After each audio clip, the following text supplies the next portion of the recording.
ಇದೆಲ್ಲದರ ಮಧ್ಯೆ ನಟ ಧರ್ಮೇಂದ್ರಗೂ ಈಗ ಬಂಧನದ ಭೀತಿ ಶುರುವಾಯ್ತಾ? ಹಾಗಾದ್ರೆ ಧರ್ಮೇಂದ್ರ ಹೆಸರು ಕೂಡ ಈ ಪ್ರಕರಣದಲ್ಲಿ ತಳಕು ಹಾಕೊಂಡಿದೆ. ನಾಪತ್ತೆಯಾಗಿರುವ ಧರ್ಮನಿಗಾಗಿ ಪೊಲೀಸರು ಶೋಧ ನಡೆಸ್ತಾ ಇದ್ದಾರೆ.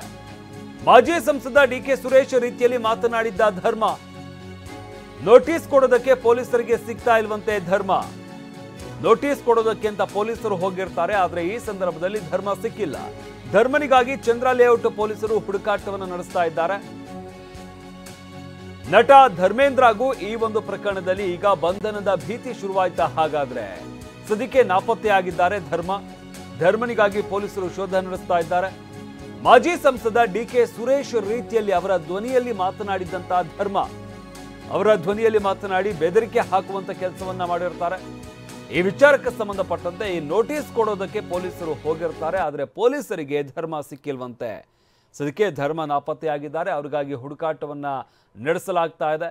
ಚಂದ್ರ ಲೇಔಟ್ ಪೊಲೀಸರು ಹುಡುಕಾಟವನ್ನು ನಡೆಸ್ತಾ ಇದ್ದಾರೆ.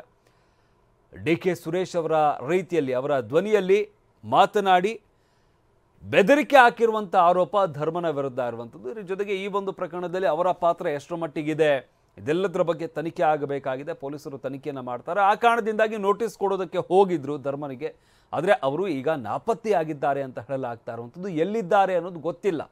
ಹುಡುಕಾಟವನ್ನು ನಡೆಸಲಾಗ್ತಾ ಇದೆ.